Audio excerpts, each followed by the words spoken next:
couple of months ago, I attempted to make a chia pet fur coat. I sewed a simple coat base, smothered it in chia seeds, and left them to grow a lush fur-like layer to middling success with a number of mishaps along the way. It was, without a doubt, the weirdest thing I have ever made either on or off of this YouTube channel, and so I'm gonna do it again. As I said, my first attempt at this project was not a great success, but it was definitely a proof of concept. And so with the help of all that I have learned and some suggestions from you guys, I am going to attempt to create Chia Coat 2.0.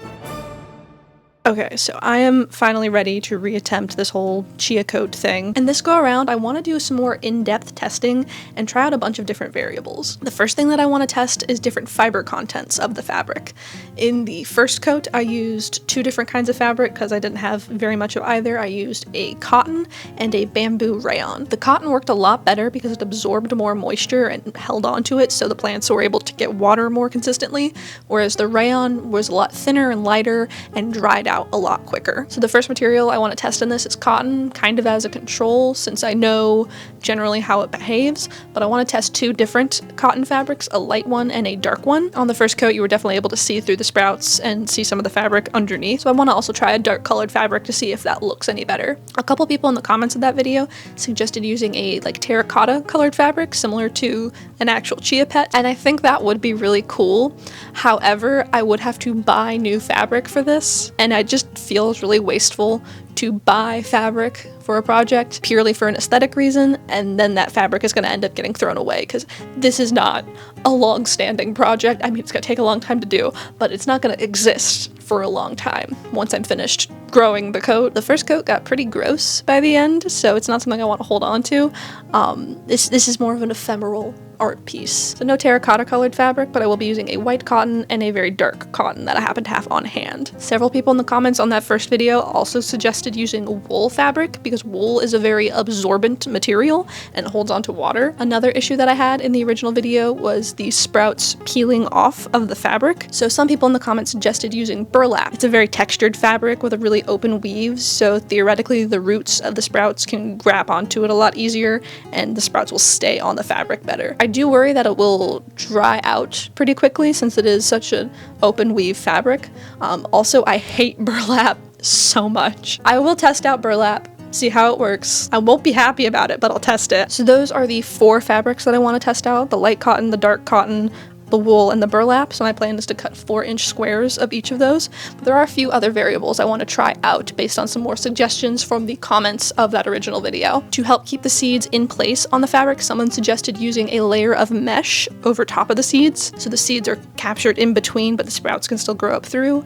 I have some green mesh that should blend in with the sprouts pretty nicely, so I'm going to test that out as well. Another suggestion on that original video was to use cotton cords sewn to the fabric to help retain water. What they were suggesting was for the fully assembled coat, like I did in my first video that was hung up, having these cords at the top and then sticking the ends into water so that the cords could act as a wick and draw water up from that reservoir and keep the top half of the coat moist, because I had a lot of issues with gravity pulling the water down, so I got a lot of sprouts coming in at the bottom, but not so much at the top. I have a plan for the actual coat that should negate all of the gravity issues that I was experiencing, but I'll talk about that more a little later on when we get to it. But I'm still interested in testing out the cotton cords on the fabric because I feel like they might help retain moisture. The fabric does dry out from the edges first, and so the center would stay wet, but then around the edges it would dry out. So I want to try and put a border of cotton cord just around the edges of the samples. I'm going to use just some worsted weight cotton yarn that I have on hand, and I want to see like how thick does the cord need to be. So I want to do one single strand of the yarn attached to two edges of the squares, and then along the other two sides of the square the same yarn but crochet chained up to make it a lot thicker and heavier, and see if that has any impact. The same person also mentioned that they have used hydrogen peroxide as a way to treat fungus gnats, which is a common pest problem that you'll get with houseplants, but peroxide can also help deal with fungus and mold that grows on plants, which is an issue that I had with the first coat. So they suggested a 1 part peroxide to 5 parts water solution for this. So that's another thing that I want to test out. So I have my 4 different fabrics. I'm going to test each of those with just the seeds, with the seeds and the mesh, and with the seeds and the cotton cording. And then all of those different combinations I'm going to test both with and without the hydrogen peroxide solution. That's going to be 24 different samples for this experiment, so I need to get started setting this up because it's going to take a while. Once I had all the squares of fabric cut out and the cotton cord sewn onto the appropriate samples, I could prepare the testing zone, which involved a collapsible baby's playpen that I found in my neighbor's trash. It's just a series of plastic grates that link together with hinges so you can unfold it to make a little fenced-in area, but I completely disassembled it for use in chia-based experiments.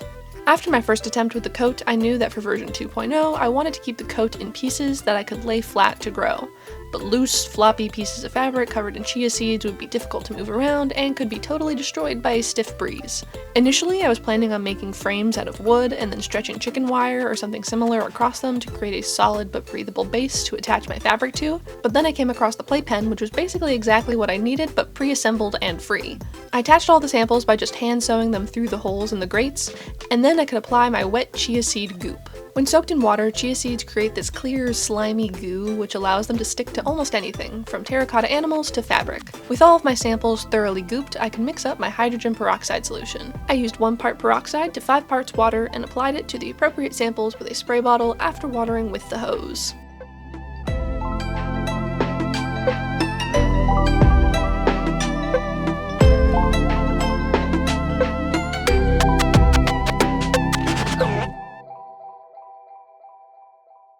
So it's been 2 weeks since I started these samples. I have a cold now, so if I sound weird, that's why. But I think it's time to end this experiment and talk about our results. I feel like I'm presenting my science fair project to the class. So a lot of interesting results here. So the peroxide side definitely grew in a lot better than the non-peroxide side. In terms of like moldiness, neither of them really has any spots. This is the peroxide side, this is the non-peroxide, and this one definitely does have some spots.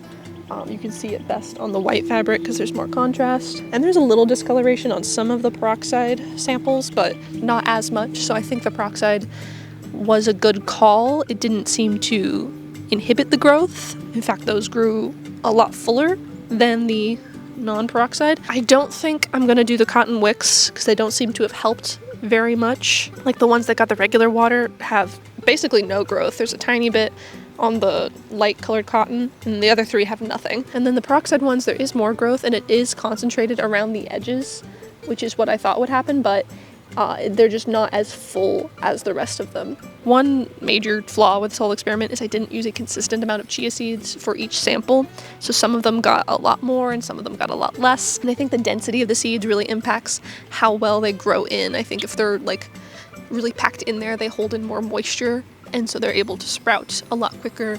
And then once they get growing, they just take off. Part of me kind of wants to like redo the whole thing and like measure out an exact amount of seeds and water for each square, but part of me wants to just move on. Now I know I need to make sure I have full coverage with the seeds and not skimp out the mesh. I'm not going to move forward with the mesh. It was a good idea. I think these are like more secure on the fabric than the non-mesh ones. The sprouts didn't really go all the way through the mesh before getting leaves and becoming too big to pass through the holes, so the mesh just kind of gets pushed up on top. Like you can see some of them have really started to turn brown and like rot. I think it's because they're too densely packed in together with the mesh holding them all up together. There is some discoloration starting on some of the more fuller samples that did not have the mesh, but much less, and that only started like yesterday, where these started turning brown like a couple days ago to a week ago. So yes, peroxide, no wicks, no mesh. That just leaves the question of what kind of fabric I want to use. And I think the clear winner is the wool. The plain cotton did terrible across the board. Like this is the only one that has any decent amount of growth and it's still pretty patchy and uneven. The dark colored cotton did a bit better, which is interesting. I would think that it being a dark color, it would absorb heat more, which would cause the water to evaporate quicker, but maybe the dark color absorbing heat expedited the plant's growth. I don't know. I'm not a scientist. The burlap did pretty good across multiple samples, but not quite as good as the wool, and I really don't like burlap. I will say the application on the burlap was the easiest because the seeds really wanted to stick to it. I think the wool with the peroxide treatment, no mesh, no wicks, is the winner. This was like fully grown and like what I would consider done in a week. So I'm gonna have to take a look at how much fabric I have and probably make changes to the design of the coat. What I did in the last video and what I was hoping to do again is to do like a long, like knee length at least coat with full long sleeves. I might have to shorten the length. Each piece needs to fit on these plastic pieces. So I don't think the full length of the like front panels and the back panels would fit on these. So next I need to clean this up, and then I can take a look at my fabric and get started on the actual coat again.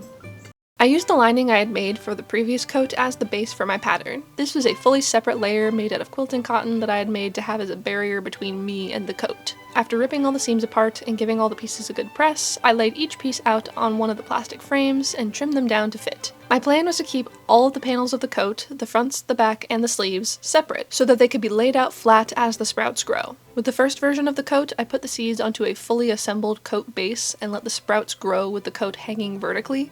This caused a lot of issues with the water running down and concentrating at the bottom, leading to uneven growth. It was also pretty difficult to move around and maneuver since it was so big and bulky. I realized that keeping everything separate and flat would solve these issues, as did a few people in the comments of that previous video. With my pattern pieces adjusted, I could cut everything out in the wool.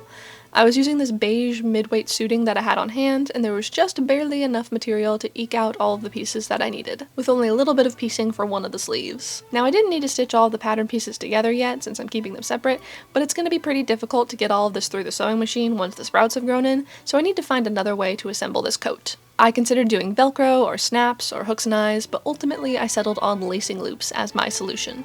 I cut short sections of ribbon, folded them each in half, and sewed them to long strips of fabric, which could then be attached to the edges of the coat panels. I spaced each loop 1 ribbon's width apart so that the 2 strips of the loop tape could fit together like the teeth of a zipper. I added loops along every edge of the coat panels that would normally be sewn into a seam, and then they can be laced together by threading a cord through the loops, alternating between the 2 panels. From the wrong side, I honestly think the lacing loops look pretty cool. I'd love to make something in the future that uses them as a more prominent design feature. From the right side, it's definitely not an invisible attachment, but the seams will blend together more once they're covered in sprouts. But to get the sprouts, we have to start with the seeds.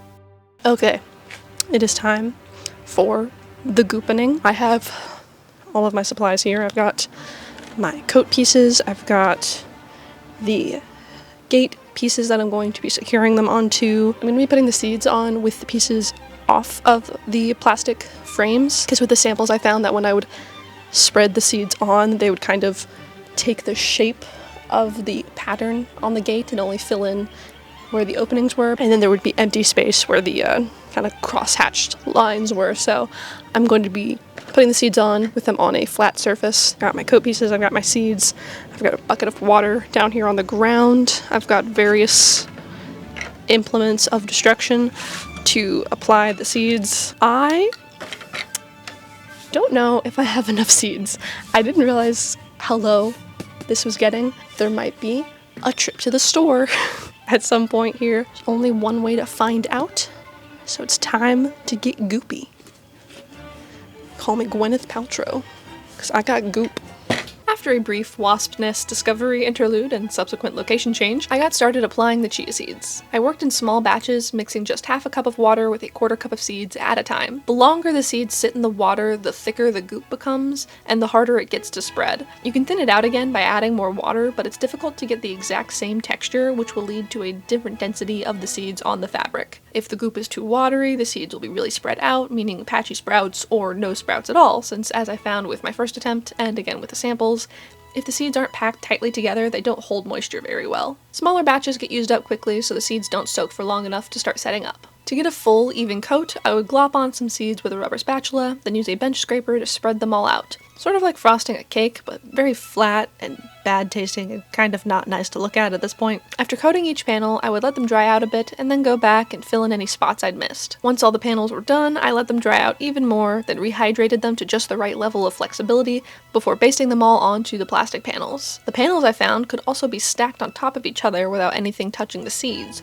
which made overnight storage in the garage much simpler. By the next morning, I had the tiniest little white sprouts beginning to come up, and by day 3, I had some pretty substantial growth and things were starting to turn green. I settled into a routine of laying out all my panels each morning, watering them with the hose, and then spraying them all with the peroxide solution. I check on them and water them as needed multiple times a day, and then stack them up in the garage every evening to prevent any overnight interference from any wild animals. Most of the backyard critters were uninterested in the sprouts, but I did have one persistent struggle with wildlife. I kept finding tiny snails on my coat panels, probably because I kept taking cool, damp swaths of vegetation, aka the perfect snail hangout spot, and putting them in the grass, aka where the snails live. So it really was my own fault, but I still didn't want them eating my sprouts, so every morning I spent 10 to 15 minutes on snail removal. I lost count of how many I found over the course of the week that the sprouts were growing, but it had to be at least 50, if not more.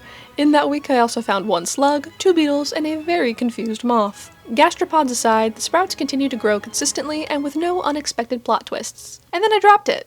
Twice. It was just a matter of waiting for the chia to fully grow in. And since we're waiting, now seems like a good time to let you all know that the survey for this year's subscriber design costume is open and linked down below. I did this last year and it was such a fun project I want to do it again. I'll link that video at the end if you want to know more, but basically I made a short survey about different design elements for a costume, and you all have 2 weeks to fill it out, and then I'll use the top picks for each question to create a full look. I've made a few changes from last year to make sure we get some different results this time around. Again, that is linked below. It's only 10 questions, so it should only take a few minutes to fill out, and I'm really excited to see what you all pick. But back to the sprouts at hand. After 1 week, the chia had grown in so much that I had to add scrap wood spacers between each plastic panel to stack them without smushing the plants. There was still this one bald spot on one of the sleeves. I'm not sure why this one patch didn't grow in when everything else went fine. I thought about adding more seeds, but I didn't want to risk all of the good growth turning brown while I waited for the new sprouts. And this one little patch was nothing compared to the unevenness of the first coat, so I decided to call it there. Okay, so it has been 1 week since I applied the seeds to my fabric panels, and I think we are good to go. So it's time to remove the coat panels from their plastic frames and start assembling them, which is going to be a process. It was already kind of finicky to do when the coat pieces didn't have plants growing on them, and the loops that I'm threading through are on the back, and I don't want to crush my sprouts by laying them face down, so that's going to be a fun experience, but we'll figure it out. I unpicked all of the basting stitches that held the coat panels to the plastic frames, being careful to not let them slide off and damage the sprouts. When all of the thread was removed and all of the panels had been freed, I took a moment to appreciate the individual pieces by posing with them the way a straight man poses with a fish in a picture on his dating profile. Okay, so everything is off of their panels, so it's time to start attaching them together. I'm going to start with the front and back panels, attaching those at the shoulder seams. I'm going to try and use mason's twine for this. It's pretty thin and slippery, so I think it'll slide through the little ribbon loops fairly easily. Got just a little tapestry needle that I'm going to use to feed my mason's twine through the loops and just lace them together. And then for the back panel, I went ahead and put more loops basically along the back of the neck, so that I can carry the same cord along the whole top edge. So I'm gonna carry this all the way over to the other shoulder. I'm gonna try and tie the end of this off to secure it. And then I'm going to just like weave in this end basically, just feed it back through the loops just to tuck it away.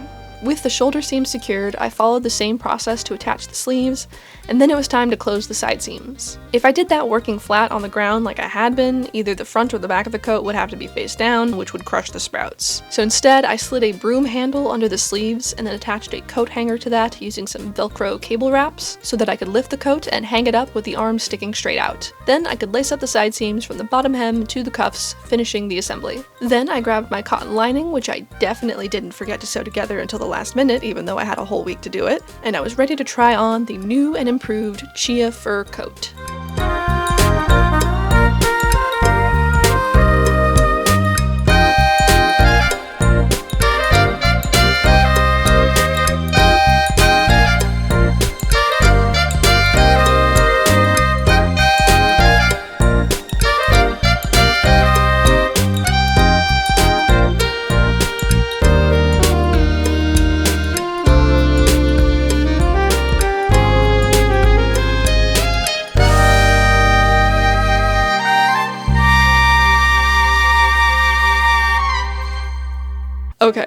wrap-up time. Version 2.0, very successful. We have completed our redemption arc on the Chia coat project. I think all of the testing that I did at the start of this video was really important and helped a lot. I was able to find like the right combination of things to try. The wool worked really well for this project. The hydrogen peroxide helped a lot. I've done some more research on hydrogen peroxide with plants since starting this, and apparently hydrogen peroxide can be used to help plants grow faster. Something to do with the bubbles that you see in hydrogen peroxide. I think they're oxygen bubbles, if I recall correctly. I did notice when I was doing the samples, the ones that had the hydrogen peroxide looked kind of like foamy. I like thought it was mold for a second, but then I realized it was the bubbles from the peroxide solution kind of like staying in the chia seed goo and like holding their form. So that was interesting. So the wool and the peroxide helped a lot, but growing things flat was the main change that helped the most in this project.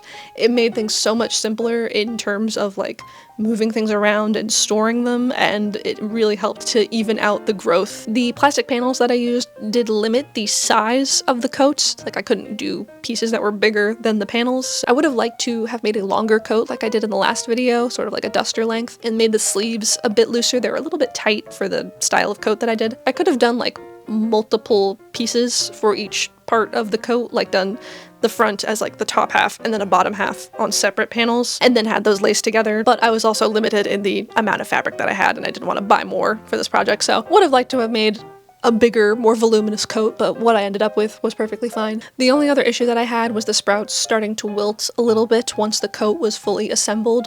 I think it was most noticeable along the like top edge of the sleeves where the sprouts were sitting on the broom handle once I had it hung up. I did take a break between getting the coat assembled and filming the reveal, so it was hanging up on the broom handle for like an hour or two before I filmed the reveal, so I think that time hanging up like that kind of led to the sprouts wilting in that way. It wasn't that big of a deal, just like a small issue that I didn't love. So that is finally a wrap on the chia sprout saga. The coat is no longer with us. I did think about like unlacing the side seams so I could lay it out flat again and then letting it dry, but I didn't want to have to babysit it anymore. I was really tired of working on this project. So in the end, I just peeled up all the sprouts and fed them to my neighbor's chickens, who apparently loved them. I didn't get any footage of the chickens eating the chia. I should have gone to visit the chickens. I'm sorry. I failed you. And the sprouts were kind of hard to get off. With the last one, I could peel like whole swaths of the sprouts off of the cotton and the rayon that I used, and they like were falling off at some points. With the wool, they were on there. I could only pull off like small chunks at a time, and I had no issues with them like falling off in big chunks. So overall, great success with version 2.0. I think I'm done growing plants on things like this for the time being, at the very least. So I can't say subscribe for more videos like this, but it will still be weird, so subscribe if you like weird, I guess. Thank you so much for watching. Remember to fill out the survey for the subscriber-designed costume project. That will be down below. It's only 10 questions, should only take a few minutes to fill out. That survey will be open for 2 weeks, so you have until June 12th to fill that out. I'm not sure when the video on that project will be coming out because I don't know what the project is going to be yet, but sometime in the next few weeks, so subscribe and stay tuned if you would like to see that. Thank you all so much for watching once again, and thank you to my patrons over on Patreon for supporting this channel, especially those in the Magnanimous Maelstroms tier: Marjin Rue, Oscar, Obi-Nick Kenobi, Evelyn, Trapped in the Midwest, Bear Hardy, and Perfect Primrose. Thank you all so much for watching, and have a lovely rest of your day. Goodbye!